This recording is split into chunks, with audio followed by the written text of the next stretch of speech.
Como é a sua autoestima? Você se acha bonito, bonita? Consegue identificar seus potenciais? A baixa autoestima está ligada à dificuldade de autoaceitação, amor próprio e à falta de autoconhecimento. Uma pessoa nesse estado não se sente capaz de alcançar seus objetivos e, com isso, acaba perdendo inúmeras oportunidades de crescimento na vida, prejudicando o seu próprio avanço e qualidade de vida. Para falar melhor sobre isso, a gente recebe com muito carinho a psicóloga Luciana de Paula. Tudo bem, Lu? Olá, seja bem-vinda. Obrigada. Fiz aí uma pequena abertura. Uma pessoa que tem baixa autoestima apresenta que comportamento? Muitas vezes a pessoa que tem a baixa autoestima, ela não consegue estar no controle da própria vida. Então é alguém que sempre vai precisar ser comandado, alguém que tem um comportamento de submissão.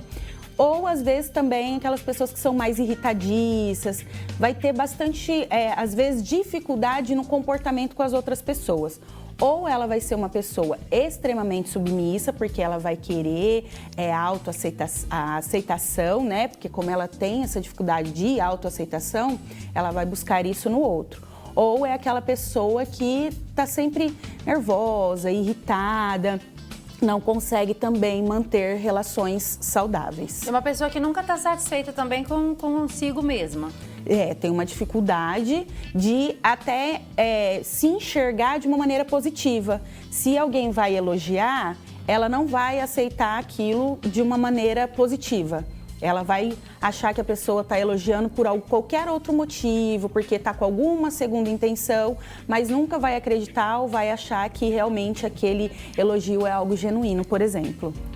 Em que momento uma pessoa desenvolve essa baixa autoestima? Vem desde lá da infância, né? Quando a gente começa a não validar os sentimentos das crianças, quando a gente começa, olha, se você não fizer tal coisa, fulano não vai gostar de você. Então, a gente já cresce com aquela ideia de que a gente precisa viver para agradar o outro. Quando a gente vive para agradar o outro, a gente não olha para as nossas necessidades, para as nossas potencialidades. A gente está sempre tentando se adaptar ao que o outro quer. Então a gente se perde nesse caminho. É importante que os pais validem os filhos com relação a dizer, olha, você é bonito, você é bonita, minha filha. Isso é importante? É importante que a criança se sinta vista, se sinta amada, né? É claro que, por exemplo, a criança fez um desenho. O desenho não tá bonito e vai chegar e falar, olha, seu desenho tá lindo. Não, olha, filho, que legal, que bacana, mas a gente pode melhorar e tal, né? Também não precisa mentir. Então, por quê? Quando a gente fala de beleza, a autoestima, ela não é só a beleza física, né? Quando a gente fala de beleza, a beleza ela é subjetiva.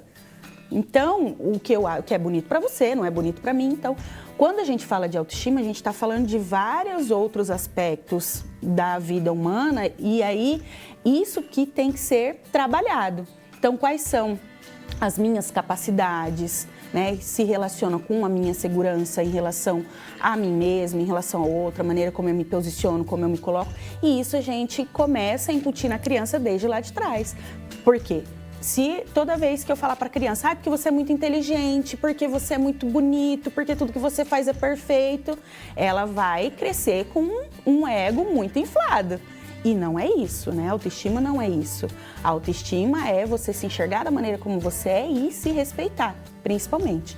Conhecer os seus próprios limites. A autoestima tem a ver com amor próprio? Muito, está intimamente ligado com o amor próprio.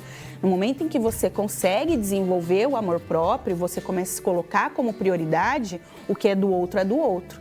Então eu não vou ficar preocupada se o que eu estou fazendo ou se o que eu vou fazer vai agradar ou não a outra pessoa.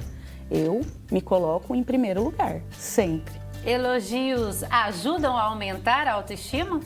Bastante, ajuda a aumentar e ajuda a melhorar, desde que sejam sinceros e desde que a pessoa ela consiga se reconhecer naquilo. Porque, como eu falei, né, às vezes as pessoas recebem um elogio e aí já começa aquele pensamento negativo de que ela está recebendo aquele elogio por alguma outra coisa, mas não é aquilo que a pessoa está falando. Então, as pessoas que têm baixa autoestima, elas têm dificuldade de receber o elogio. Quem sofre com isso, é comum se comparar com outras pessoas? Bastante.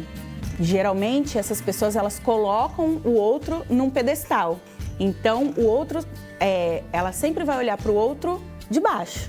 Então, fulano é melhor porque ele é mais inteligente, fulano é melhor porque é mais bonito e tal. E eu sempre vou me colocando para baixo. Então, quando a gente se compara com rede social, com um artista, com o que seja, né? As pessoas, elas são diferentes. A pessoa, ela é bonita, mas eu também sou. Fulano, ele é inteligente, mas eu também sou, né? Então, essa comparação faz com que a pessoa, ela se sinta rebaixada, sim. E tudo existe pessoa mais bonita e existe pessoa mais bonita que eu, existe pessoa que não é menos bonita do que eu, existe mais inteligente e existe menos inteligente. Então a gente precisa se colocar, se posicionar, né? Se aceitar. Sim. Como é. É porque as pessoas, elas colocam um padrão na cabeça. Então eu tenho que ser desse padrão. Pode ser o padrão social que nos é imposto, mas também as fantasias que ela tem em relação àquilo. Por exemplo, a minha profissão, a beleza, o tipo de pessoa com quem eu vou me relacionar, o tipo de lugar onde eu vou. Então, entender quais são as minhas necessidades, e aí se relaciona também não só com o amor próprio, mas com o autoconhecimento, porque daí eu consigo impor alguns limites e dizer, olha, isso aqui é meu, isso aqui me pertence, isso aqui não me pertence. Então, se isso aqui não me pertence, eu não vou pegar pra mim, eu não vou ficar mal por conta disso, né? Isso não é meu.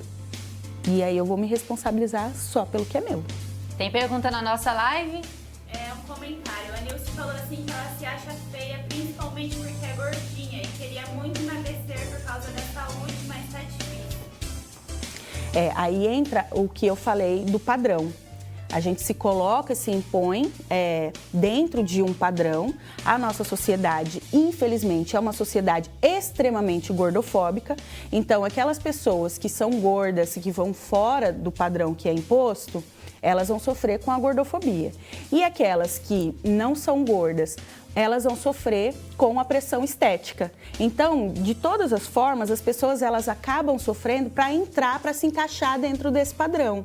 Então, o que faz com que a gente não sofra com isso? É pensar fora da caixa, né? Eu tenho que ser o meu padrão. Independente de eu ser gorda ou ser magra, a minha beleza, ela é única. E é isso que me faz ser diferente das outras pessoas. Porque se eu for me encaixar num padrão, eu vou ser igual a todo mundo. Eu ia dizer exatamente isso. Cada ser humano, cada pessoa é única. Então, a gente com seus defeitos, com suas qualidades, e a gente tem que se amar em primeiro lugar e sempre. Tem mais? Pergunta? Tem. A Alessandra está perguntando se baixa autoestima leva à depressão. Sim. A pessoa que ela está num quadro depressivo, né, ela já tem pensamentos negativos, ela não consegue se enxergar de uma outra forma. Inclusive, tem dificuldade até com o autocuidado do básico, né, de higiene. Então, as pessoas que são extremamente ansiosas, as pessoas depressivas, quando a gente vai olhar a fundo, sim, a baixa autoestima, ela está bem relacionada. A Flávia de Bauru está perguntando como posso melhorar a minha autoestima. Um grande aspecto aí que é importante quando a gente fala de autoestima é desenvolver esse amor próprio. Mas como que eu vou desenvolver esse amor próprio, né? Primeiro entender o que é meu, né? O que eu já venho falando. O que é meu, é meu. Então, como que eu vou desenvolver? Me colocando em primeiro lugar. Não é egoísmo, porque tudo que a gente faz para o outro é doação. Então, eu não vou doar para outra pessoa aquilo que eu não tenho, nem para mim. Então, se eu não tiver um olhar de amor, de carinho, de afeto comigo mesma, eu não consigo doar isso para outra pessoa. E se eu dou para outra pessoa, eu fico sem. Então, eu preciso me abastecer onde? Em mim mesma. Por isso que a gente precisa ser prioridade sempre. Então, como que eu desenvolvo a minha autoestima? Me colocando em primeiro lugar. Sendo generoso com a gente mesmo. Se acolhendo. Se acolhendo. Se acolhendo em todos os aspectos. Posso fazer uma pergunta? Claro. Atividade física e alimentação contribui de que forma para melhorar a autoestima?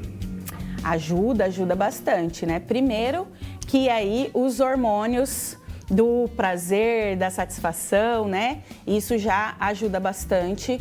Atividade física e saúde mental estão intimamente ligados, isso em qualquer aspecto.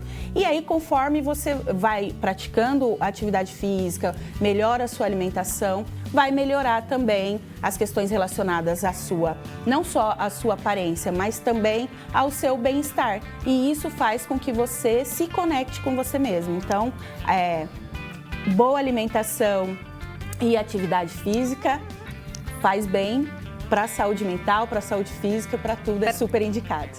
A Lívia de Jaú está perguntando: fui casada durante 7 anos e meu marido falava palavras negativas relacionadas à minha aparência e isso afetou muito a minha autoestima. Como posso lidar com isso? Primeiro que quando a pessoa ela profere palavras negativas, ela não está falando de você, ela está falando dela mesma. Então, se olhar com as suas lentes, né? É claro que quando a gente vive um relacionamento tóxico, um relacionamento abusivo, a gente traz muita bagagem disso, bagagem negativa, e são cicatrizes, coisas que a gente vai reproduzir isso depois, inclusive em novos relacionamentos. Mas, antes de qualquer coisa, o que ele disse, né, para você não é seu, é dele. Então, quando eu falo, não pega para você o que não é seu, é isso. Ele estava falando do que ele sente, não do que é na realidade. O que o outro pensa a seu respeito não é problema seu, é problema do outro. Exatamente. Não é assim? E, né, nesse caso, qual que era a intenção? Magoar, machucar, ferir mesmo, para que ela se sentisse mal, diminuída. Por quê? Porque ele se sentia pequeno. Quando isso acontece, geralmente é inveja, né? O outro tem que... que a gente faz quando a gente sente inveja? A gente tem que diminuir, a gente tem que destruir o objeto invejado. Eu vou admitir que eu tenho inveja? Não, então eu vou diminuir. Então, provavelmente você é uma mulher maravilhosa, belíssima em vários aspectos e ele é uma pessoa bem pequenininha. Eu ia dizer exatamente isso. Quando a autoestima está baixa, sabe o que você faz, você que está nos assistindo? Vai lá na frente do espelho e se olha. Se enxergue, mas se enxergue além da aparência, né? Olha, eu sou bonita, eu sou inteligente, eu sou maravilhosa, eu sou perfeita, eu tenho saúde. Começa a enxergar as qualidades que você tem, porque tem qualidade. Sim. Então, eu acho que o melhor, o dia que a gente tá meio capenga, esse é o conselho da Hortência. O dia que a Hortência tá meio capenga, ela vai lá no espelho e fala: até que eu sou bonita, viu? Até que eu sou bonitinha, dá pro gasto. Oi? A conta bancária em saldo positivo, o cartão de crédito sem limite também ajuda. Que não é o meu caso, mas tudo bem, ajuda a aumentar a autoestima, porque aí você toma aquele banho de loja. O banho é de amor próprio, meu bem. Não é de loja, não é de nada, não é cartão, é amor próprio. Sim, é amor próprio. Não esperar a validação do outro. Você tem que ser validado todos os dias por você mesmo. Vai ter aquele dia, sim, que eu não vou estar bem. Ai, meu cabelo não acordou legal, hoje eu tô um pouquinho mais inseguro. É o que eu sempre falo. Às vezes o nosso 100% é 30%. Mas se aquele é o nosso melhor, então a gente vai dar o nosso melhor. A Alessandra falou assim que tem uma pessoa na família que tem autoestima baixa e acaba afetando outras pessoas ao redor. É normal? Porque assim, geralmente quem tem autoestima baixa, ela tem um pensamento mais negativo. Então, mesmo que seja direcionado mais a ela, quando a gente fala de baixa autoestima, ela também vai afetar as outras pessoas com aquele pensamento que ela tem sobre ela mesma, que foi o que eu falei anteriormente, né? Ela vai acabar projetando as dificuldades dela, as inseguranças dela, sobre aparência, sobre o que ela pensa a respeito do mundo e da vida, ela vai jogar isso pro outro, porque é um fardo tão pesado que às vezes ela acaba passando isso para as outras pessoas. Carlos de Martinópolis: engordei bastante, emagreci e agora tenho estrias que me incomodam muito. Como posso ressignificar isso? São as marcas de uma história, né? O nosso corpo conta uma história. Então, é o teu corpo. Quando a gente fala de amar o nosso corpo como ele é, não é aceitar tudo. Mas primeiro a gente precisa amar o nosso corpo, nos amar como nós somos, para depois buscar a nossa melhor versão de nós mesmos. Eu vou partilhar isso com os telespectadores. Quando eu era mais nova, eu tinha essa coisa de a baixa autoestima e de autoaceitação. E aí, depois, conforme a gente vai envelhecendo, né, a gente vai entendendo que se algumas coisas a gente pode melhorar com relação ao físico, ao corpo, a gente melhora. Outras coisas não tem. E é exatamente esse é o ponto, né? Se amar. Por quê? Porque eu não tenho como... Porque eu nasci nesse corpo, eu vim nesse mundo com esse corpo, é com ele que eu vou viver até o fim da vida, então eu tenho que me amar, eu tenho que me aceitar dessa forma e assim tem que ser. Até porque aquilo que a gente não ama, a gente não cuida. Exatamente. Então, se eu não amar o meu corpo, se eu não me amar, se eu não aceitar quem eu sou, eu não vou me cuidar. Então, eu vou aceitar qualquer tipo de relação, eu vou aceitar qualquer tipo de trabalho, eu vou aceitar qualquer coisa porque eu não vou achar que eu sou digno ou que eu sou bom o suficiente para ter coisas boas. Então, a gente precisa se amar justamente para isso. Para não aceitar qualquer coisa. É isso mesmo. Quando a gente começa a se amar, viu, Nilce, que tá aí na nossa live? Quando a gente começa a se amar, a gente não aceita qualquer coisa. A gente para de aceitar qualquer coisa. Exatamente. E nem a mendigar afeto, nem carinho, nem atenção das outras pessoas, porque o que a gente tem já é o suficiente. A Nayara de São José do Rio Preto. Sou mãe de 3, tenho 47 anos, estou insatisfeita com o meu corpo, com o meu rosto, não sei o que fazer para me sentir melhor. Acho que já sou velha para mudar. Não é não, nunca é tarde para mudar. Exatamente. Briguei, pronto, fiquei brava. Nunca é tarde para mudar, né? Às vezes a gente foca apenas no que a gente tem, daquilo que a gente não gosta, ou que a gente acha que é negativo. Então começa a enxergar e a ver o que é que você tem de positivo, para além da aparência física, muito além disso, porque quando a gente começa a ter um olhar de carinho, de afeto com a gente mesmo, a gente começa a se acolher e a se enxergar de uma maneira diferente. Adorei o papo. Obrigada. Eu também. Muito obrigada.